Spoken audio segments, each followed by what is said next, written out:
Hi there, let's have some fun. In fact, let's talk about getting rich. There's very little that's more fun than that. I made a lot of money in my time and lost tons of money. But it is a system, and eventually you can get this down. No matter how many years it takes you to learn it, it's something that you can learn. Okay, so that's the first lesson here, is that wealth is a system. It's something that you do.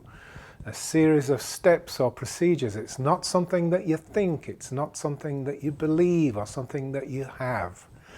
It's something you do. Now, let me explain what I mean.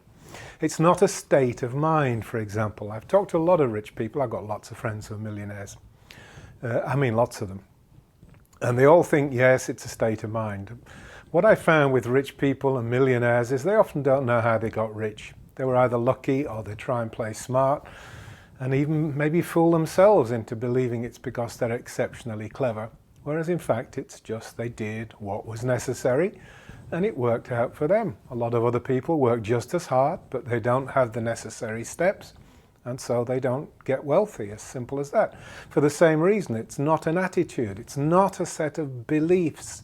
Whatever the gurus like Harv Eker and these people want to try and teach you, it's nothing to do that. It's not about who you know. It's not about this silly law of attraction and magnetizing and manifesting and all that stuff. People make millions teaching all this crap, and it is crap. The fact is, you can do all you like. You can believe things, you can do affirmations, you can make lists, daily declarations. You can dream and scheme and want this so badly that it hurts. But you'll never make money if you don't knowingly employ the money-making system. Well, I should say knowingly. The people that get wealthy anyway, they did employ it, but not necessarily knowingly. But it's a much better way, surely, to understand how to do it and just go for it in the proper procedure. Because it can be boiled down to a very few steps. And after enough years, I've learned these steps. And I've also learned that you can't bypass or skip them. If you do, it won't work. And this is the system that I teach. In a nutshell, first, you have to have a base. You need to reach out to people. You need to network and make contact, get connected with people. Make some kind of impingement out there. If you're a nobody from nowhere, you're not going to get wealthy. You have to connect with people, right? And as we'll see, service them and what it is that they want. You need a community, and if you haven't got one, you either create one or you piggyback somebody else's community, but one way or another, you've got to get there. Don't imagine that people are just going to find you. There's an old saying, if you build a better mousetrap, the world will beat its way to your door. I can tell you it's complete bunk. It just isn't true. It's a myth.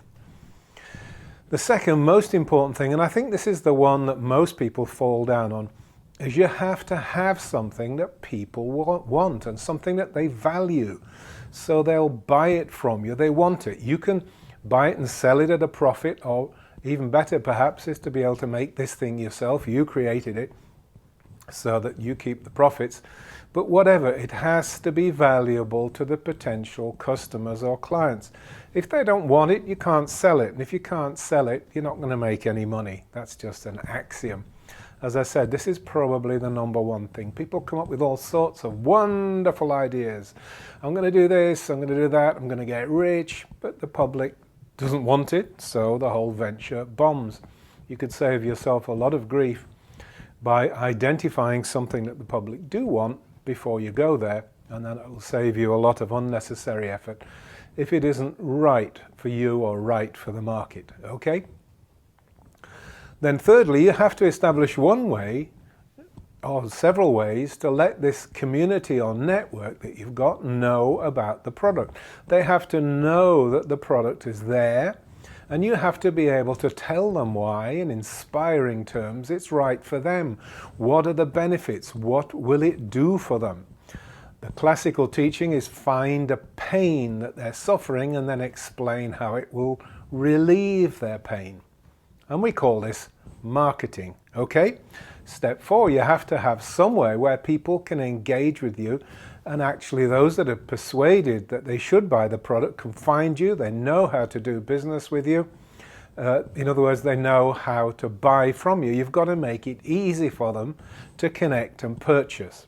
And we call this step sales. Okay, step 5. Once you've made a sale, you need to maintain good relationships with your customers or your clients if it's a service that you're offering. You need to be there to answer their questions, to teach them how to use the product, to digest it, as we say. They need to know how to make it work for them. You mustn't assume that because you've sold something to a customer and they're not on the phone bitching at you, that they're happy with it. You've got to help them become happy with it, that they think this is the best thing since sliced bread. And that means being engaged with them, them being able to find you. It means running some kind of a customer service. Okay, number 6.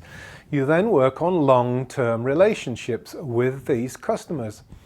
You need to identify related products that you can sell to them. Now, the key word there is related.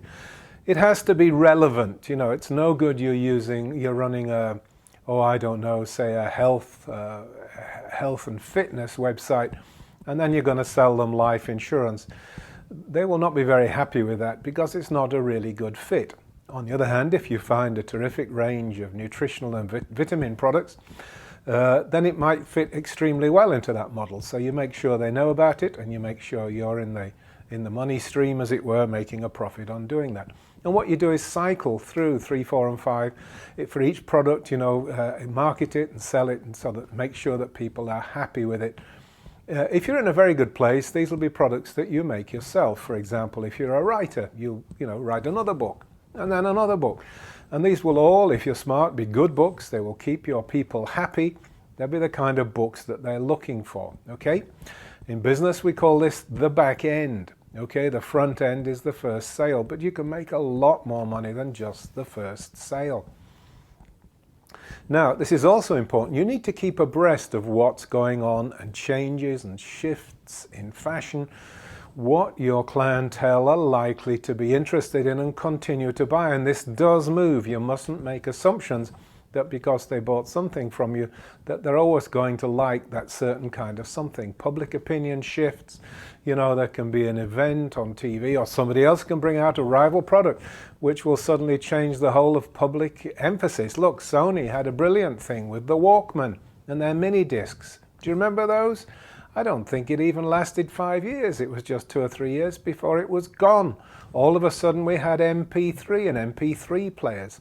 The iPod from Apple trashed everything that Sony had going at the time. So, if you were selling mini discs or connected with mini discs, you'd have suddenly found yourself in big trouble, that your business would be running over the cliff. So that's what I mean by stay current, okay? It's very important to stay current. And step 8, finally, you need to be ready at all times to rework what you've got. You have to be flexible. And you have to be willing to look and change. A lot of people get stubborn, they do well with something and then they won't ever change. You need to be willing to recreate or rebuild or redesign and remarket any of the things that you do, any of your products or services. You can't afford to stagnate. Okay, sales and marketing is a process really, or a journey. It's not a destination. And it's very important that you remember that. Okay? These are my 8 steps. Now, in addition, you do need some kind of a unique proposition, a USP or unique selling proposition as it's sometimes called. Really just something to make you stand out. So even if your product isn't new or isn't the novel one, other people are out there doing it, you have to make sure you've got some kind of a handle on it or approach that is different or unusual, something that makes you stand out. You need to be special. Otherwise, this is not going to work for you, okay? Now, let me tell you, one of the very best ways to be special and stand out from the crowd is to be really, really good. Excellence never goes out of fashion. As David Schwartz says, it's never crowded at the top, okay? Listen, Michelin star restaurants, they're the best in the world, or said to be, perceived to be, that's the important point. But they're not cheap, they cost a lot of money, but they're among the best places to eat that you can find. It's a standard, it's the gold standard. So if you look up a restaurant, it says it's got a Michelin star, you know what you're going to get, and you know that it's going to be good, okay? And money isn't usually a barrier to people. If they know what they want, they will pay what it's worth. They will pay what you're charging. Now, of course, all these steps can be violated. Everything can go into reverse. That will cost you your prosperity, of course. Maybe we could call these the sort of, barriers to wealth, if you like. Listen, if you violate step one, it means you're not connected and not engaged with people. You're not making an impact. Well, it's not going to work, is it? If people don't know that you're there, they don't know what you do and don't know what you've got to offer, how's that going to work? You're not going to get wealthy. Forget it. A violation of two means not having a product or service that people find valuable or would wish to buy. It doesn't matter how wonderful you think it is, how historically accurate it is, how scientifically backed and detailed it is. If they don't want it, they won't buy it. It's as simple as that. And notice I'm using the word want. I'm not even saying need. They might need it, but they don't care. It's whether they want it or not, right? People often need things, but they don't want them, so you still can't sell them. Now, this having something valuable and failing to do so is something that this law of attraction is really causing people a lot of problems and a lot of grief. They're telling you that if you think hard enough, you can attract money, you can attract wealth. It's baloney. In order to get wealthy, you've got to give. If you want $1 million, you have to have something that's worth $1 million or worth $1 to 1 million people. If you haven't got anything that people want, how on earth are you going to attract $1 million? Well, not by positive thinking, let me tell you that. Okay. Now, a violation of three might mean that you're not reaching people effectively and telling them about your product, why it's good, what benefit it has to them, and why it will relieve their pain. If they're not associated with the product and you don't market it properly, it's not something they're likely to think of. You want it what we call top of mind. So when they think they want such and such a widget, they already remember yours. Yours is a good example of that, so they'll go and look you up and buy it from you, okay? Now, the sales engine or the machine has to be working too. People have to be able to find you and buy from you.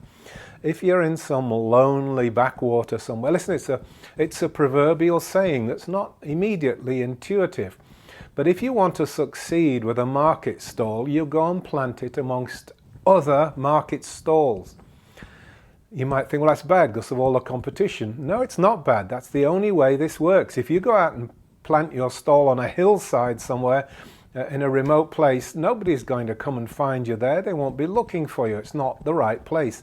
So you have to get into the stream. You have to get into the flow or be part of the marketplace. And for that, you have to tell people. You know, you have to distribute leaflets, flyers, whatever you do. Doesn't mean you have to spend silly, expensive money on advertising, but it means you have to tell them that you're there and you have to be there so that they can find you. And people make really silly mistakes like, opening and closing weird hours. I can't tell you the number of times I've gone to a store absolutely determined to buy something, and I get there at 9:30 and find out the store doesn't open till 10 o'clock. What do? I do what everybody else does. I turn my car around and drive home or drive somewhere else. Even worse if you don't open till 11 o'clock. Be there, be available, be of service, be a place where people can find you and do business. Don't make it hard for them, okay? Now, violating step 5 is bad news. You've got to keep your people happy because you want to live on repeat business. Repeat business is very important to you. It's important to any business. It's very expensive and difficult to acquire a customer, especially a loyal customer. Once you've got them, they're worth their weight in gold. For one thing, it won't cost you any more money to get them. They're already in your system. So those are the people who are very special, and you need to look after them, treat them well. You need to keep them happy. And don't just assume because they buy something, they know what to do with it or how to get the best out of it. That's up to you. So you make sure they know how to use the product to the fullest extent. Make sure that they stay happy. Now, a violation of 6, right, is, as I've already hinted at this, right, existing customers are much more valuable than old ones. They're cheap. And it's a big financial mistake to try buying and all the time putting the emphasis on getting new customers when you've already got customers. The emphasis should be on servicing them over and over. What do they like? What else would they like to buy? What will keep them happy? Okay, they liked this. How else can you be of service to them? Because for one thing, they'll appreciate you. If they know that by coming to your website or your shop, they can always find what they want, then you're going to be a big asset to them, and they'll always think of you first because you know what they want, you've got it, and if you don't have it, you know exactly where to find it and can service them quickly. That's very valuable to your existing customers. As I said, that doesn't work for people who are not yet customers. You might go on hoping, but you don't put your emphasis there. There's a pathway to come to you, but it isn't where you put all your effort. 90% of your effort should go into servicing existing clients and customers, okay? And for that reason, you need to stay on top of what's happening in their minds, not your mind, okay? You need to be aware of the marketplace and, you know, shifting trends and things like that. Listen, we all know the story of Richard Branson, right? He's a billionaire. But he started out on his path to billions by selling rare vinyl records. It was originally, his first company was called Virgin Records. And people were very appreciative of what he did, which is to source up unusual or rare vinyl records. And if you wanted something rare or unusual, difficult to get, the first place you would call is Virgin and say, do you have this record? And 9 times out of 10 they did. So, but you know, I doubt if Richard Branson could even pay his rent now by trying to sell vinyl records. Things move, so you need to move with them. You need to find out where your customers are going and make sure you stay with them. Okay, and a violation of step 8 is being stubborn and pig-headed. You're not willing to face up to change. You're not willing to admit to yourself something isn't working well, so you want to make a shift. That means it's important to be able to recognize when something is not working, but it also means being humble enough to make the change. And if you don't do that, your business will simply go up, spike, and come down again and bury itself on the ground like somebody in a lead parachute.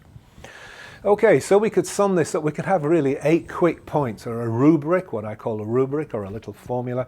We could call this the barriers to wealth. I don't want you to see it as, you know, the needs for wealth, but since we've just looked at the negative side of things, let's call it barriers to wealth. And it's very simple. Person with no connections, no communication, has no impingement, not going to work.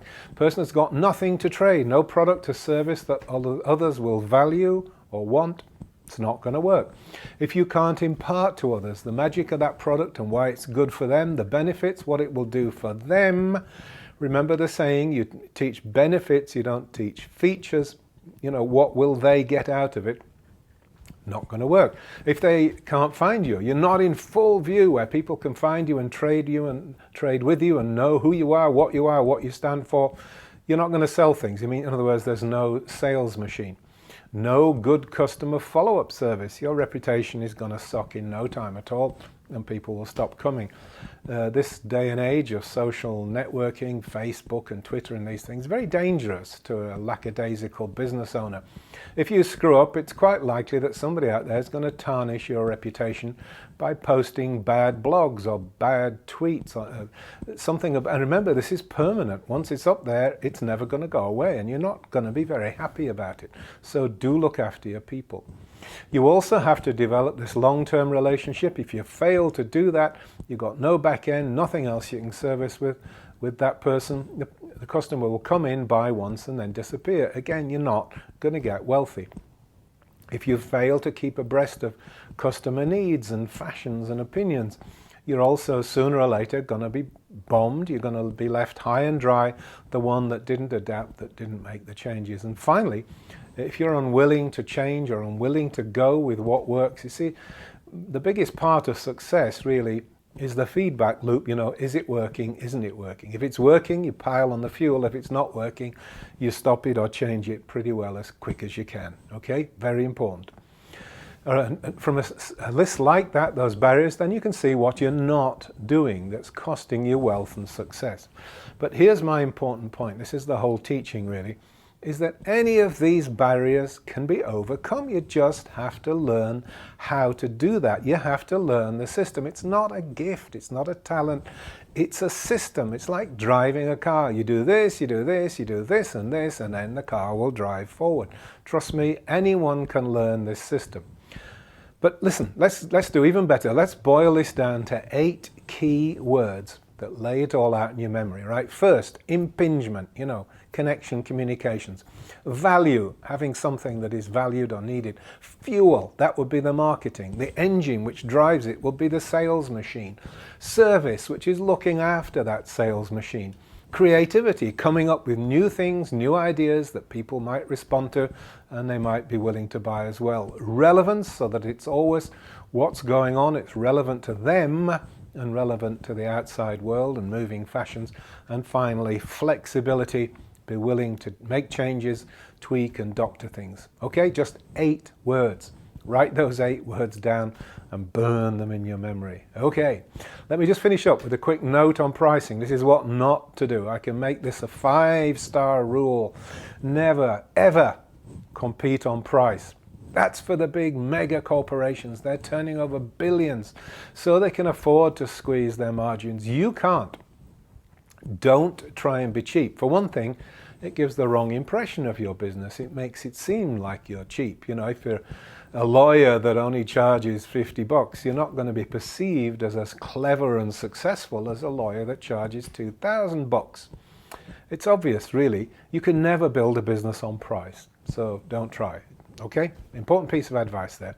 There we go. Let's finish with a saying by a lovely writer. She's called Pearl Buck, a best-selling author. She wrote The Good Earth, for example. She said, "I've been rich, I've been poor. Rich is better." Trust me, it is. I've been rich, I've been poor, and rich is definitely better. So, finish up by saying, remember that wealth is something you do. It's a system. It's not something you think, it's not something you believe, or something that you have, it's something you do. Okay, good luck with that, and thanks.